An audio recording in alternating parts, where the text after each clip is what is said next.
आपण ऐकत आहात कुकू FM. गोष्टीचे नाव आहे लग्नाचा बाजार, जी लिहिली आहे नितीन सूर्यकांत पाटील यांनी, आणि मी आहे RJ ऋषी. कुकू FM सुने जो मन चाहे. सकाळी 10 वाजता इन्स्पेक्टर सावंत साहेब एक रिपोर्ट बनवत असताना हवलदार जाधव आत आला. जय हिंद साहेब, चहा घेऊन येऊ का? जाधव म्हणाला. हो घेऊन ये. या केसचा रिपोर्ट बनवून डोक्याला मुंग्या आल्यात. सावंत त्या रिपोर्टवरून फायनल नजर मारत होते. जाधव बाहेर जाऊन चहा घेऊन आला. साहेब, चहा आणलाय, गरम आहे तोच घ्या. जाधव कप टेबलावर ठेवत म्हणाला. सावंत साहेबांनी रिपोर्ट बाजूला ठेवून त्यांनी सिगारेट शिलगावली. धूर हवेत सोडून त्यांनी चहाचा कप घेतला आणि एक घोट घेतला. आता कसं फ्रेश वाटलं, असं म्हणून त्यांनी चहा पिऊन सिगारेटचा कश मारला. त्याच वेळी PSI राणे आत आला. जय हिंद साहेब, बाहेर एक नानासाहेब रांगणेकर म्हणून एक गृहस्थ आलेत, त्यांना तुम्हाला भेटायचं होतं. राणे म्हणाला. काय काम होतं त्यांचं? सावंत म्हणाले. साहेब, त्यांची काहीतरी तक्रार आहे. राणे म्हणाला. अरे मग दाखल करून घे. सावंत म्हणाले. मी तेच सांगितलं त्यांना, पण ते बोलले की मला इन्स्पेक्टर साहेबांनाच भेटायचं आहे. राणे म्हणाला. काही सिरियस? सावंत सिगारेट विझवत म्हणाले. काही माहीत नाही, पण ते म्हणाले की त्यांची तक्रार तुम्हाला सांगणार आहे. ठीक आहे, त्यांना घेऊन या. सावंत म्हणाले. राणे बाहेर गेला आणि काही क्षणातच तो त्या गृहस्थांना घेऊन आत आला. 50शीतले ते गृहस्थ होते. या साहेब, बसा. त्यांना पाहून सावंत म्हणाले. नमस्कार साहेब, माझं नाव नानासाहेब रांगणेकर आहे. मला एक तक्रार नोंदवायची होती. ते समोरच्या खुर्चीत बसत म्हणाले. बोला, काय तक्रार आहे? सावंत साहेब म्हणाले. त्यांनी राणे आणि जाधव यांच्याकडे पाहिले. बहुतेक त्यांना सावंत साहेबांना एकांतात सांगायचं असेल. रांगणेकर साहेब, तुम्ही बिनधास्त बोला. ते माझे सहकारी आहेत. त्यांच्याच मदतीने तुमच्या तक्रारीचे निवारण करणार आहे. तरी तुम्ही तुमची तक्रार विना संकोच बोला. सावंत म्हणाले. ठीक आहे साहेब. नानासाहेब म्हणाले. त्यांनी परत एकदा राणे आणि जाधवकडे पाहिले. साहेब, माझा RM रोडवर वसंत बंगला आहे. मी, माझी मुलगी स्नेहा, आम्ही दोघेच तिथे राहतो. ते थोडे अडखडत बोलत होते. रांगणेकर साहेब, तुम्ही स्पष्ट आणि डिटेलमध्ये बोला, म्हणजे आम्हाला तुमच्या तक्रारीचे निवारण व्यवस्थितरित्या करता येईल. सावंत म्हणाले. सांगतो साहेब. असं म्हणत रांगणेकरांनी घडलेले सर्व काही सांगायला सुरुवात केली. पप्पा कुठे आहे तुम्ही? बंगल्यात येत स्नेहा नानासाहेबांना हाका मारत होती. स्नेहा साधारण 25 वर्षांची गोड मुलगी.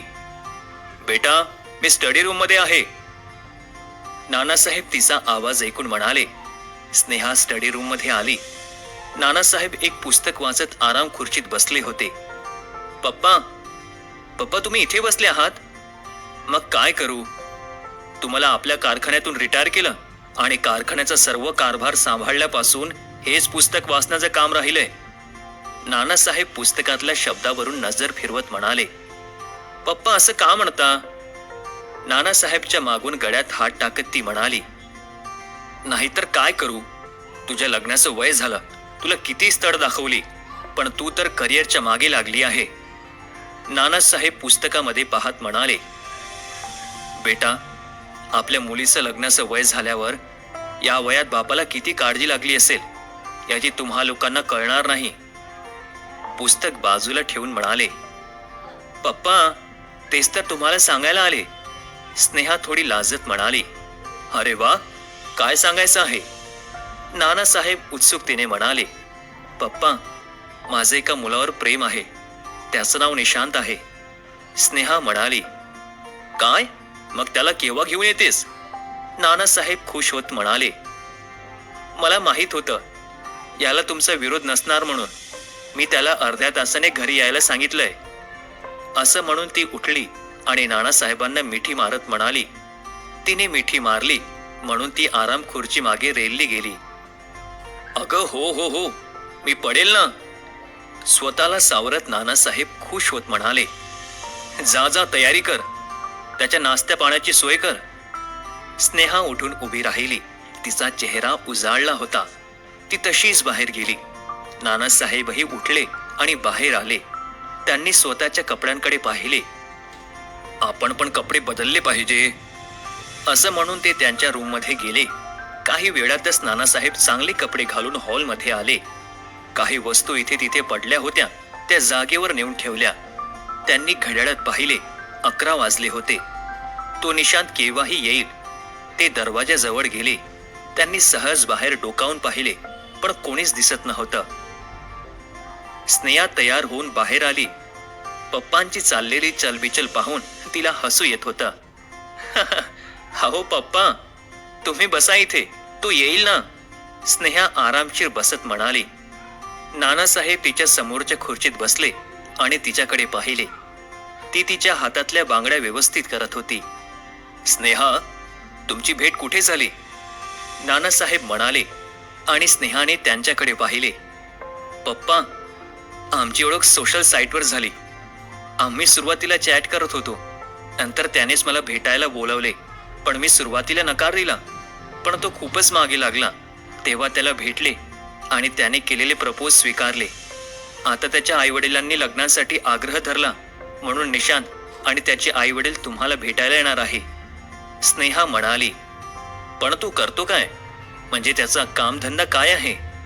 नानासाहेब मुलीच्या काळजीने अनुभवाने चौकशी करत होते. पप्पा, तो अमेरिकेच्या एका प्रायव्हेट कंपनीत मोठ्या पोस्टवर आहे. स्नेहा म्हणाली. अमेरिकेत? म्हणजे तू अमेरिकेत राहतो? नानासाहेब म्हणाले. हो पप्पा, आणि लग्न झाल्यानंतर मलाही घेऊन जाणार आहे. तसं त्याने विजा काढण्याची प्रोसिजर करायला सुरुवातही केली आहे. स्नेहा नखांवरची नेल पॉलिश पाहत म्हणाली. तेवढ्यात बाहेर पोर्चमध्ये एक गाडी उभी राहिल्याचा आवाज आला. पप्पा, बहुतेक ती लोक आले वाटते. स्नेहा उठून दरवाजाजवळ गेली. नानासाहेबही उठून उभे राहिले होते. या या या, आत या.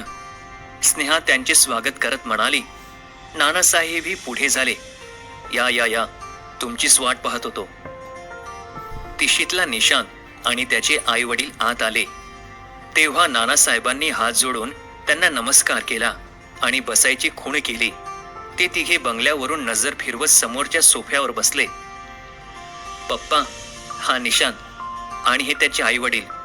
स्नेहा त्यांचीही ओळख करून देत म्हणाली. त्या तिघांनी नानासाहेबांचा हात जोडून नमस्कार केला. निशांत जरा सावरून बसला.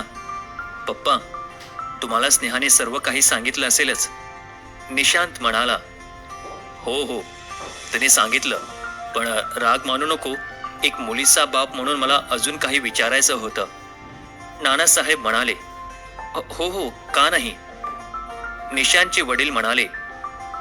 नानासाहेब, मी निशांतचा बाबा नरहरी. तुमच्या मनात जी काही शंका आहे ती निसंकोचपणे बोला. नाही म्हणजे निशांत अमेरिकेला कोणत्या कंपनीत असतो? नानासाहेब म्हणाले. पप्पा, युनायटेड हायटेक या कंपनीत आहे.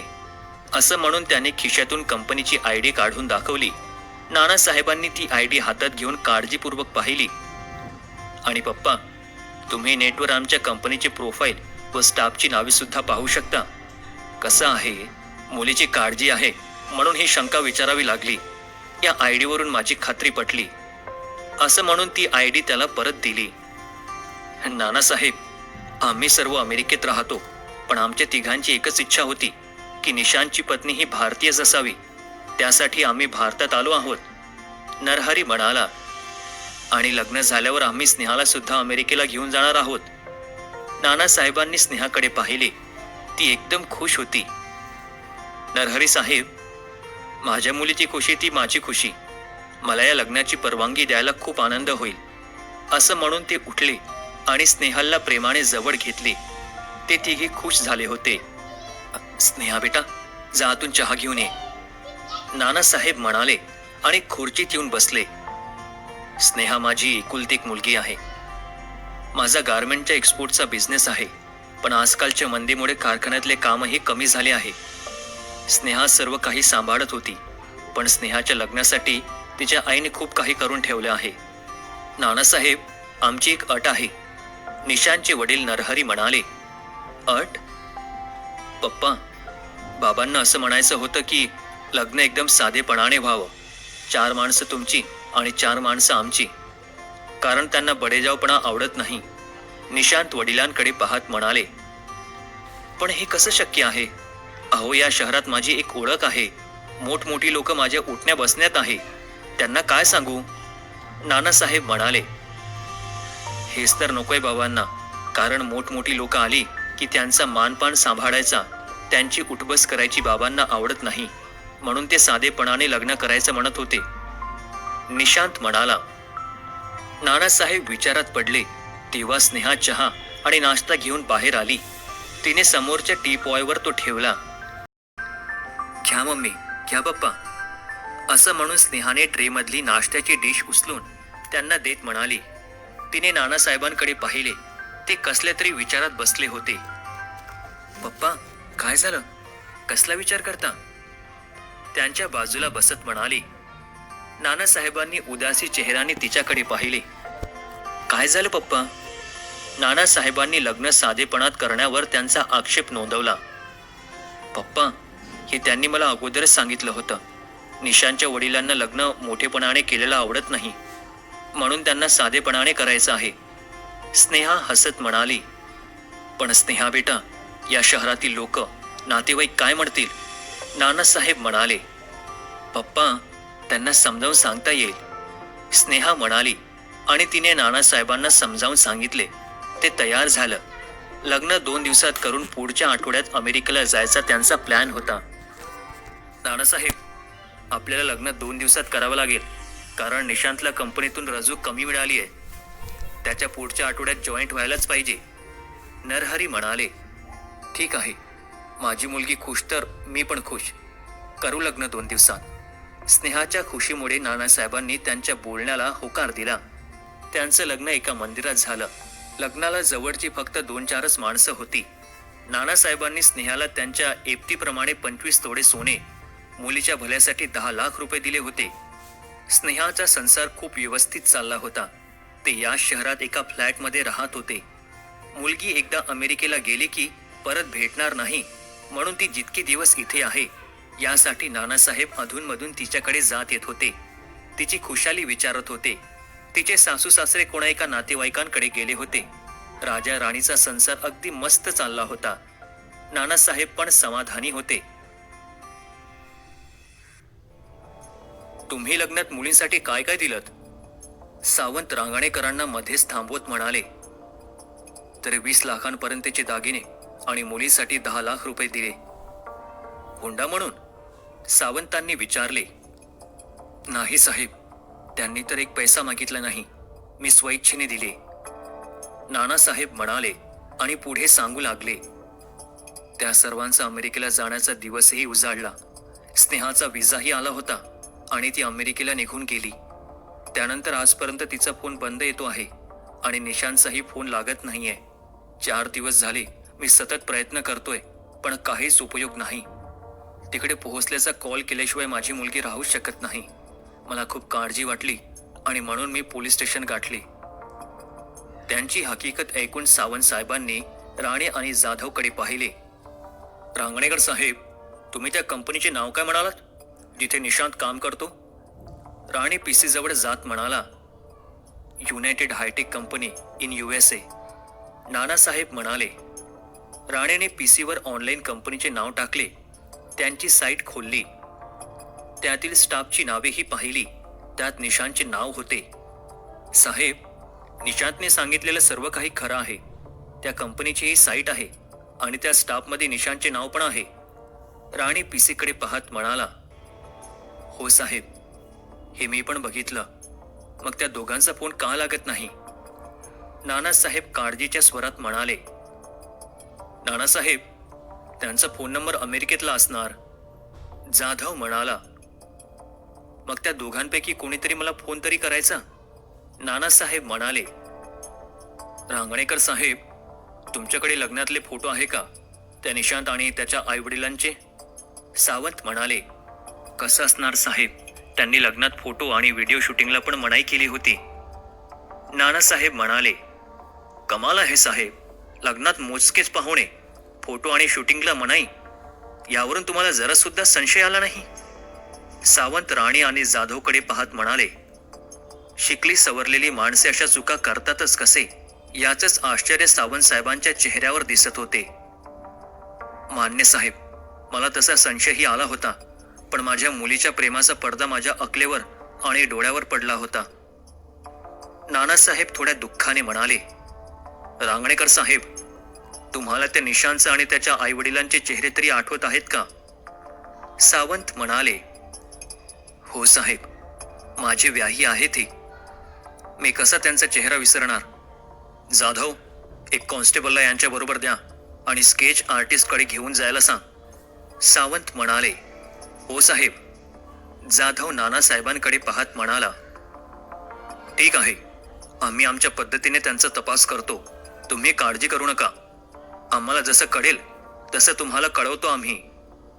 सावंत साहेब म्हणाले, राणे, साहेबांचा फोन नंबर घे. राणेने त्यांचा नंबर घेतला. जाधवने त्यांची तक्रार नोंदवून घेतली. नानासाहेब निघून गेले. साहेब, जर कंपनीचे नाव किंवा स्टाफमधले निशांचे नाव जुळत असेल तर यात त्यांनी फसवले हे कसं शक्य आहे? राणेने त्यांची शंका बोलून दाखवली. राणे, शक्यता अशक्यतावरच आपला तपास करायचा असतो. सावंत साहेब म्हणाले. थोडा विचार केला. राणे, एक काम कर, तू त्या कंपनीला आपल्या तपासाचा भाग म्हणून त्या निशांचा बायोडेटा आणि फोटो मागवून घे, तेही अर्जंट. राणे बाहेर गेला. साहेब, मी काय करू?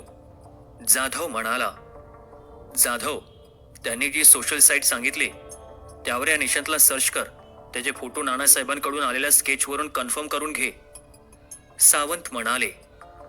जाधव बाहेर गेला. सावंत साहेब विचार करत बसले की नानासाहेबांसारखी लोक या जगात आहेत, ज्यांना आपल्या मुलीच्या भविष्याची काळजी अजिबात दिसत नव्हती.